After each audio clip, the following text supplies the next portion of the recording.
Good morning, everybody, and welcome to our live studio show here on MXGPTV.com. Did I just say good morning? I meant good afternoon, because it's not 10:15 as originally planned. It's 12:25.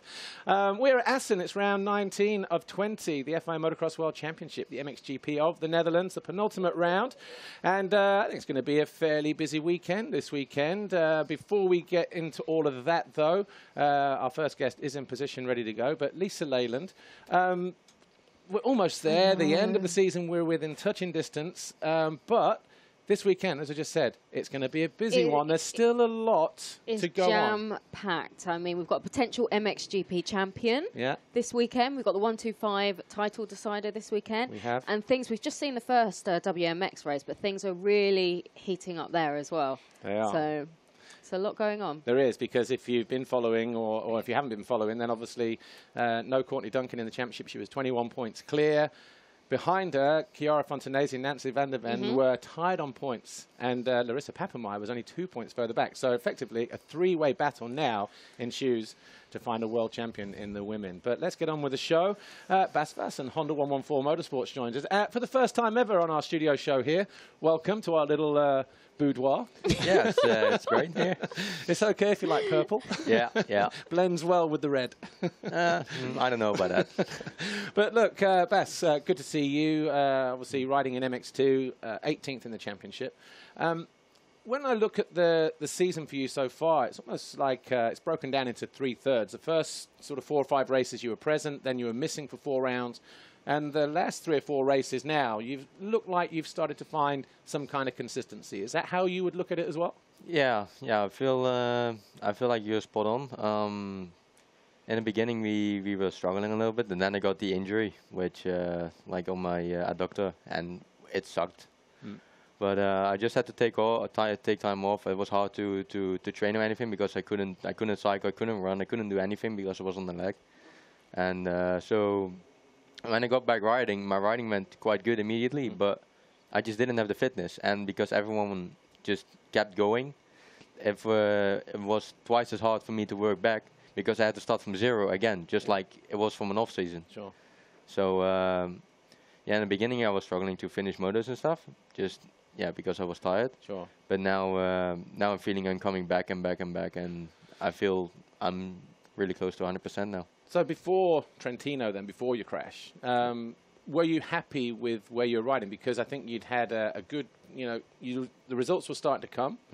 So the off-season was good. Were you happy as a base, and were you looking to build on that? Yeah.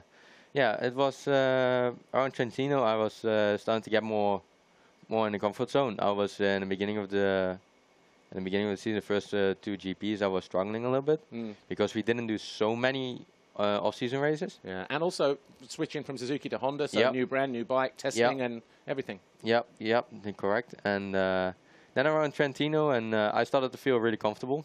And then I had the big crash. Then Portugal came around, and I felt really good over there. And then I got the injury on my leg.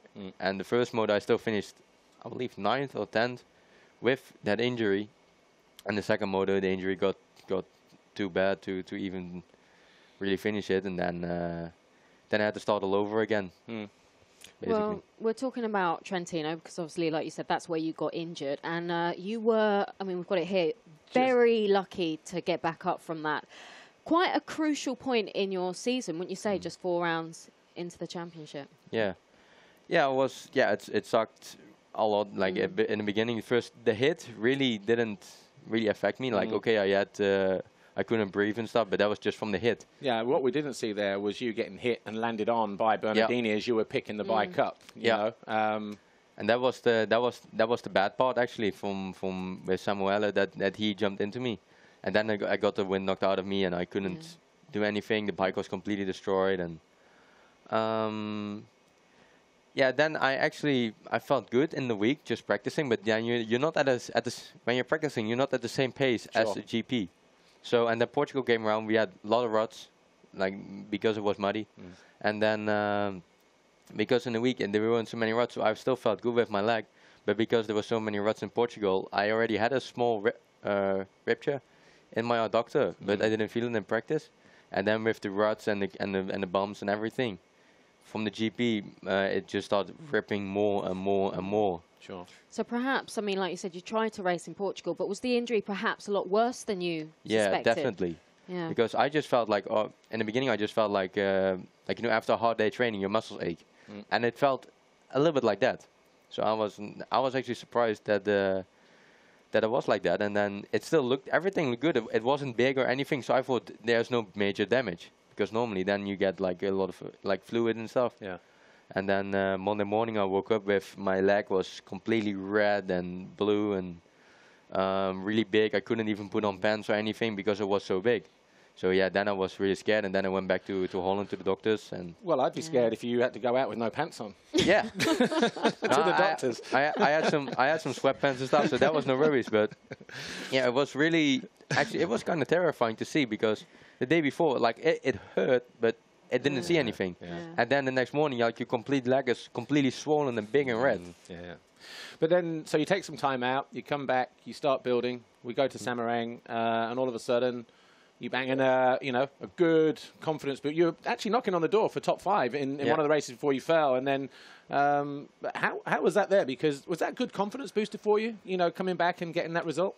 Yeah, I felt awesome actually on the seventh, I think, you were running 7th, huh? Yeah, and I was feeling good. I could keep up good with the guys, and then wasn't a scrub, but I was feeling good. I was feeling happy on the bike. Yeah, and I was pushing hard, maybe a little bit too hard, and then I had that crash. And but that was also hard and slick and freshly watered and whatever. But up until then, you were getting quite a bit of airtime, because you were mixing with Ben and Anthony and Sterry and those guys all just inside the top 10. Yeah.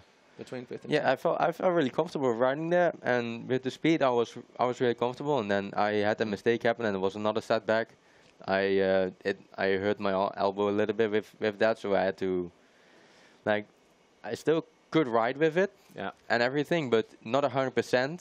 So it was again another injury, and it took some weeks again to get back and Well, look, we're almost out of time here. Just quickly, last question. Home GP this weekend here in Assen. You actually got 8th here a couple of years ago, which was only your 2nd ever MX2 GP, wasn't it? I was running a 2nd then. Yeah. So a track, I guess you quite feel at home, literally. Yeah, I feel good here. Now the track, they made a lot of changes this year, and I think they made some good changes, and I don't know, I just feel good here. Yeah, it looks really open and flowing and dry for once. Yeah. Oh, don't speak too soon, Paul. You've done it now. No, it should be dry. It should be dry. Yeah. So. Exactly. But we're in Holland. You never know. And close to the coast. Yeah. But well, look, we are out of time. But Bess, thanks for joining us. We'll have you on again at some point next year. Here. Sure, no problem. All the best this weekend. The final race in Imola in 2 weeks as well. And we'll see how the rest of the season pans out. But thanks to Bess. Roger Harvey is waiting in the wings to come in and see us. But before we meet him, though, let's see what happened. When was it? 2 weeks ago now, wasn't it? MXGP of Turkey. Here's highlights from MX2 Race 2.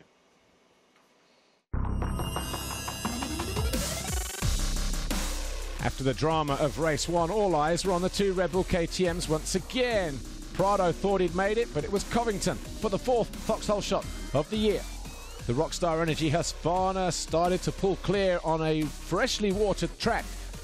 2nd was Jonas, 3rd Thomas Olsen, but those two were going at it. 1 or 2 attempts, fell flat, but this one almost had Olsen over the bars. He remained in 3rd, and that was a big let-off for the Dane, as well as the number 1 of Jonas. He then started to close in on Covington as they battled for the lead.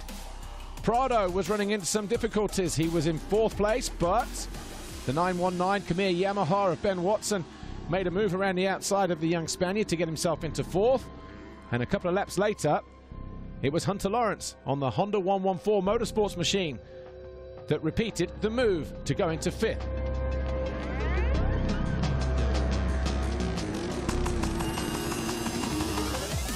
On a rapidly drying track, the lap time started to tumble, but Prado started to fall backwards. The young Spaniard was not the same rider we saw in race 1. Later on in the race, he was caught by the Khmer Yamaha of Anthony Rodriguez.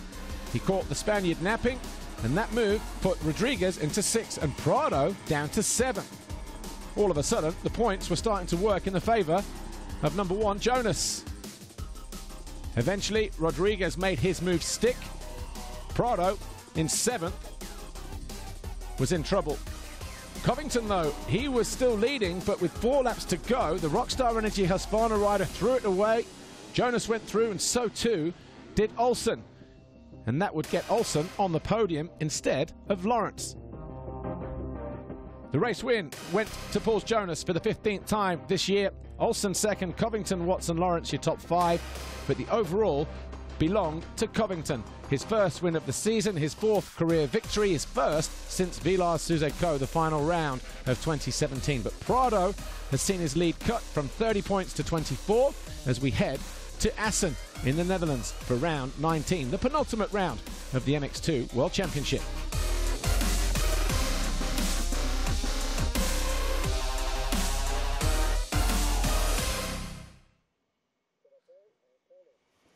Hey everybody, welcome back to our studio show here live on MXGPTV.com with myself, Paul Maiden, and Lisa Leyland. Our second guest is in now, Roger Harvey, who is now an HRC advisor. Yes. Does that make you old? I'm not sure, is that a promotion? Where have you been anyway? You've been on holiday, we've hardly seen you. Yeah, well, that's what advisors do. Exactly, just advise from the office. Exactly. You can watch the races on TV, listen to you a lot, and we go from there. Well, look, let's crack on with the show. Obviously, this year for Team HRC, it's been an eventful season, hasn't it? Let's start with Tim Geiser first of all. I guess it's fair to say his pre-season injury, you know, massively kind of affected the season. You know, going out in Mantova, was it? Massive implications for lots of reasons: confidence, the surgeries, and whatever else. But he's pulled through, and in Turkey, he was challenging for a race win here with the championship leader. Yeah, it's the really, I think Tim's had a lot of big knocks over the years. Yeah. And now it's the first, that one in Mantova was the first big one he had. And it rattled him, you know, obviously, because he's got up and walked away for some bigger ones than that. Sure. And he's been okay. But I think that's affected him all season. He's had to build it. And you know, and we saw at Turkey where he was getting better. But it was 2 major operations in 2 days. Yeah, and they were facial as well, weren't they? They were inside. Had one in Italy, very good job, but meant he wasn't going to be able to eat for 6 to 8 weeks. So then the body goes away. So then needed to do something where he could eat. So they put a piece of scaffolding in the bottom of his jaw. So took it out next day and put it in again. Yeah, but he's fighting for 3rd in the championship now. He's fighting for 3rd in the championship. It's took a long time for that confidence to come back. So, yeah, he's fighting for 3rd. It's going to be difficult. You know, it's not easy. We're on sand also. But there again, his main adversary for 3rd place doesn't like the sand so much. Yeah. So, yeah, it's open. Okay, well, now Calvin, he's had a great season in MX2. 2 race wins, 5 podiums, a GP victory in Indonesia. How impressed have you been with Calvin, and what's he like to work with? When we signed him, a lot of people said, Philandron, what are you signing Philandron for? You know, and it was questioned a lot. Yeah. But, you know, you could see something there that potentially, given the right equipment, the right brakes, you know, he could possibly do something. Sorted it out once he started getting starts. He was running more to the front. And I think, yeah, he surprised a lot of people. We thought he could nick a few podiums throughout the course of the year. It's a 2-year deal we've got with him, so next year is the year that we were expecting him to blossom a bit more. So, yeah, he's surprised quite a few of us, including myself. You know, I didn't expect him to see him winning races. But the surprising thing here was his first race, the heat affected him. The second one, he recovered well, bounced back, took a whole shot, and just ran with it. Yeah, and that's what he can do. He likes to get off on the front. Yeah. If he can get out at the front, look, it's his first race. It's great, isn't it? He gets out on the front, and he can run with that, and he can do that, and he can handle a race, you know. And yeah, there's not many. He was saying that you know, they were a long way away. There wasn't any family around him or anything at that race. So it was great to see it, and you know, I watched it on TV as well. Yeah. Well, I'm an advisor now. We joked that it was his twin brother riding for him that day as well. Well, look, more from Roger in just a moment. We've got a fantastic giveaway this weekend. Well, it's not just a giveaway. It's with MotoMaster, and here's what you can do. MXGP and MotoMaster brake systems have teamed up for a quiz and win competition on our MXGP Facebook page this weekend at the MXGP of Netherlands here here in Assen. If you would like to win a MotoMaster front brake kit for your bike, an MXGPTV.com season pass, and a copy of the new MXGP Pro video game, why don't you tell them what to do, Lalo? Okay, all you have to do is name 3 riders from MXGP or MX2 from different manufacturers who are currently using MotoMaster brake systems.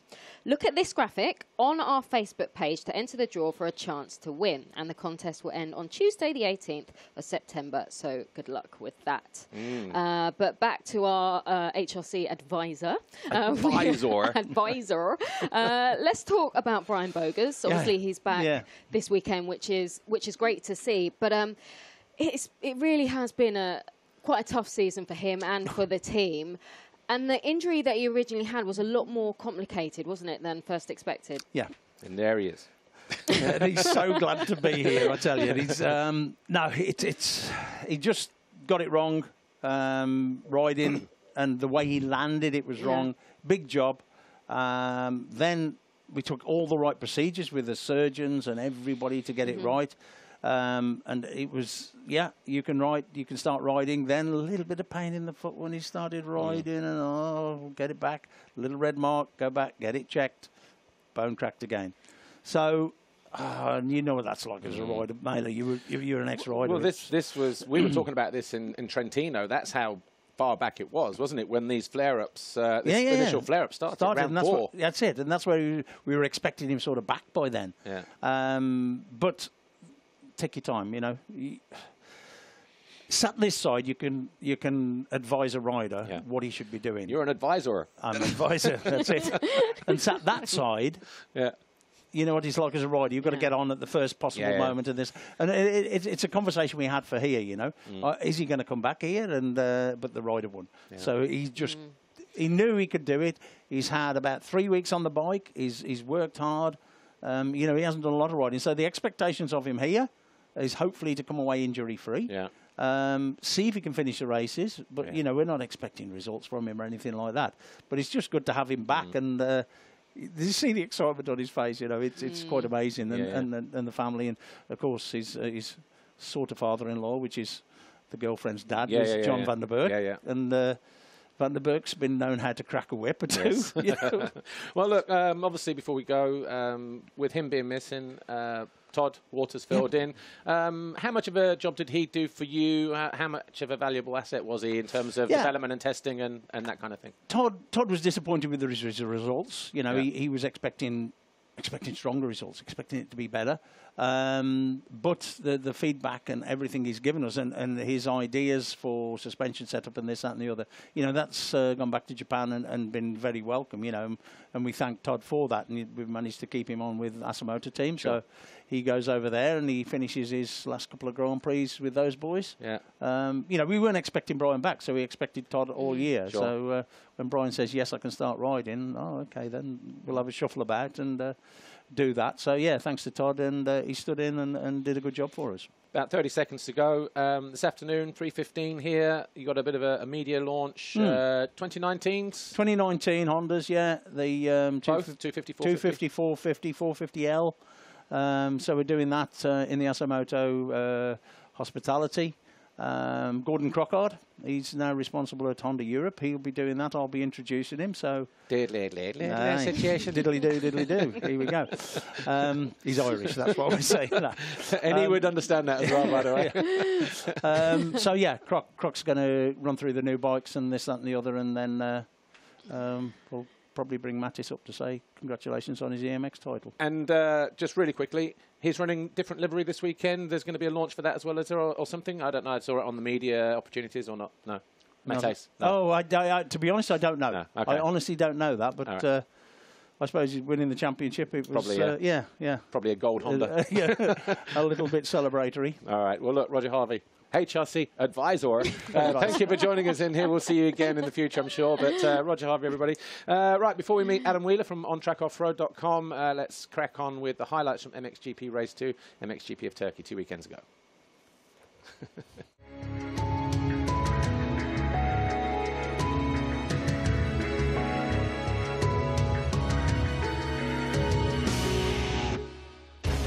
As the MXGP riders charged into turn 1, it was Clement de Sal for the first time this year, picking up the Fox Holeshot Kawasaki second in 2018. Herlings, though, quick to launch an attack. He went round the outside of the Husqvarna of Paulin, up the inside of de Sal, and before turn 3, the Red Bull KTM rider was up front. Paulin was second, as Anstey, his teammate, went down. Just ahead of him, Tony Cairoli also spun up on the takeoff of a jump, and he was over the bars and off the side of the track. It would be a long, hard fight for both the 99 of Anstey and the 222 of Cairoli. They remounted in 18th for Cairoli, 17th for Anstey, but the battle resumed up front. Geiser catching the edge of the bank as he went after Clement de Sal for second. Eventually, his persistence paid off as well. The HRC Honda rider was now in second and wondering what to do about Jeffrey Herlings, who was about 2 seconds further up the track. Paulin was having a much better ride on his Rockstar Energy Husqvarna. He was in fourth, being shadowed once again by the 91 of Jeremy Seward, as Van Horbik got the better of the iFly JK Racing Yamaha Ivo Monticelli. 2 laps later, Simpson also guided his Wilvo Yamaha past the Italian. That put him up into 7th place.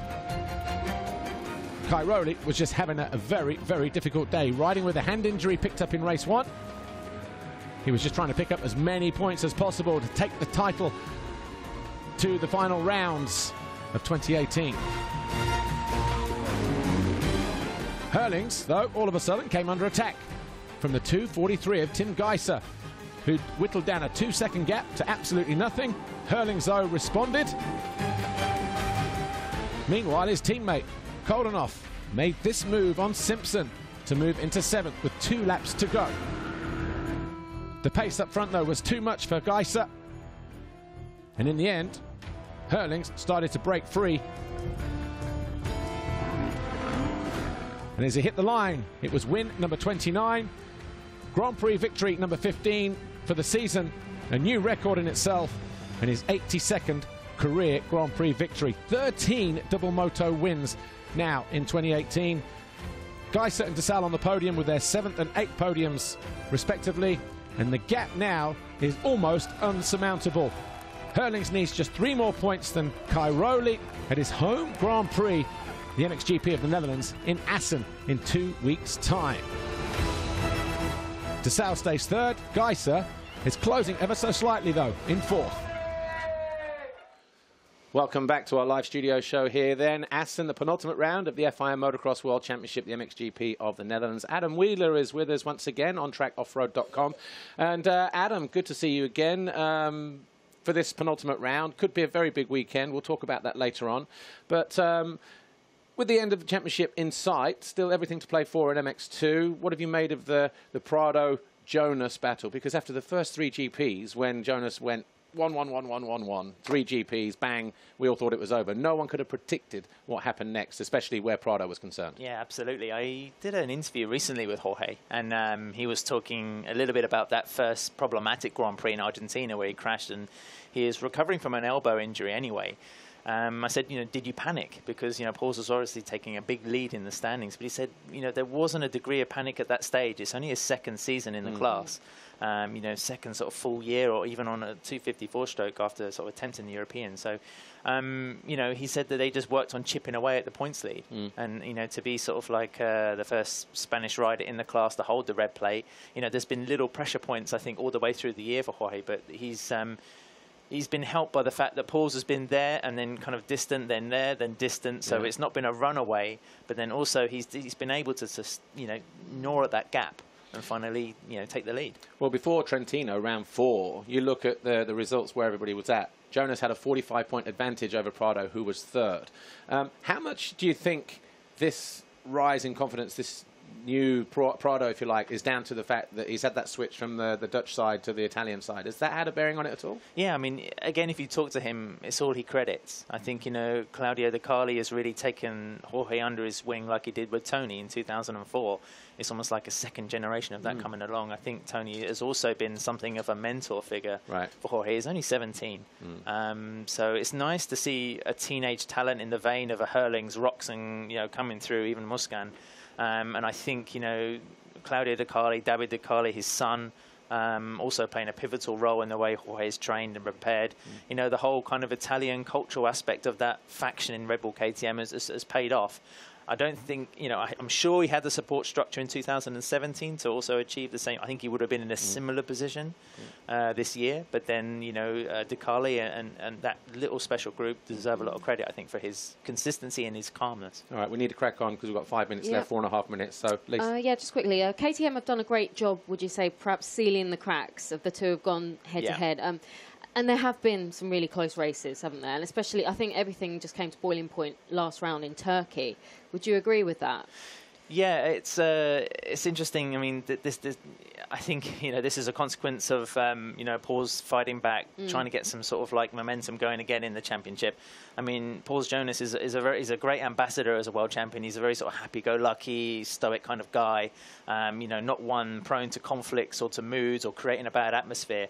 And I think the combination of those two kind of characters, Jorge's still very young. I mean, the teenager is, you know, this was a flashpoint. This was contact. It wasn't the first. It wasn't the last. No, the last we've got coming up. Yeah, I don't think it. Yeah, I don't think it was anything as near as maybe as tense as the one between Tony and Jeff. Well, it's still, when you look at it now, it's just quite sensational, isn't it? Yeah.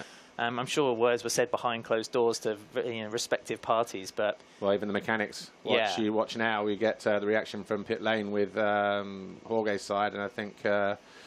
We should also have Dirk Grubel. Okay, no, didn't. But last 3 rounds, I think it's only natural that tension is going to go up. Yeah. But, you know, you could say you may be surprised we didn't get more of that during the year. But, you know, I think it's a testament to the way both of the riders are, as well as how Red Bull KTM has set things up, that they can come through moments like that and they don't want to rip each other's heads off. Yeah. Well, look, big weekend this weekend. Let's talk MXGP really quickly, 2 minutes. Jeffrey Hurlings could wrap up the title this weekend, could blow the roof off this place if there was one. We can talk stats in a minute. May as well talk about them now, though. It's been a phenomenal season, hasn't it, for him? Yeah. Fantastic. He's 833 points. That means he's dropped only 17 all year. From you know, all the Grand Prix he's contested. 34 motos, 29 moto wins. I don't think there's anybody who's had that kind of dominance, but then also had a you know, surgery on a multiple fractured collarbone in the middle of the season as well, Paul. Sure. Well, like you just mentioned it, we didn't realise it, but Indonesia had a massive impact on both of them, really. Jeffrey Hurlings with his collarbone, TC unable to capitalise on that. Do you think the damage was perhaps done there? In terms of the championship? For the championship. The first Indonesian. Yeah, absolutely. I mean, that was the time when Tony Cairoli, fresh off a double win, only his second overall victory of the season, that was the moment when he really could have pushed on and taken some points, I mean, even some momentum, some confidence away from Jeffrey.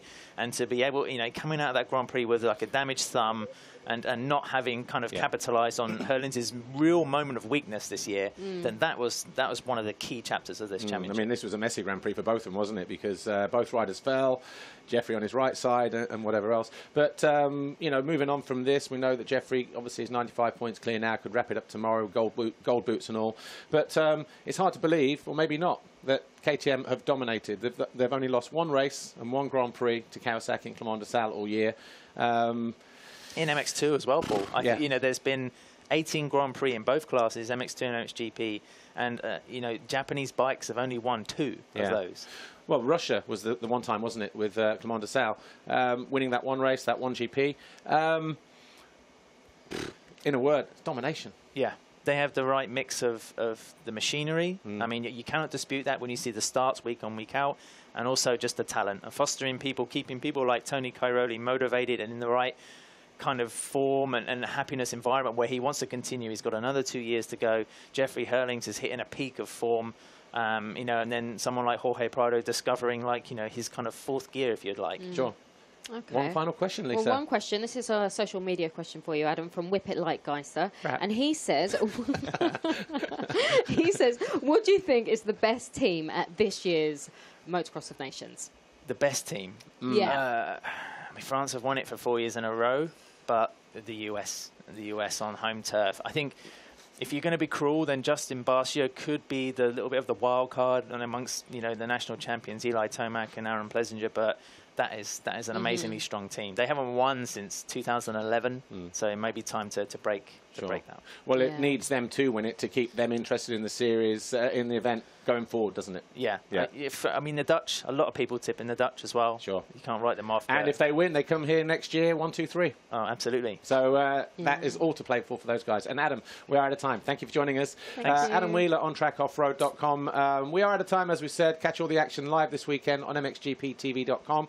We'll see you in 2 weeks in Imola. Qualifying today, as always, 4:25 for MX2 and 5:10 for MXGP. Their gate drops, of course. Enjoy the weekend. Jeffrey Hurling could be crowned. We've got a 250 champ already. 125 is going to be crowned this weekend. And the women race 2 tomorrow coming up should be just as hot and electric as well. Thanks for watching. We'll see you next time. Bye for now.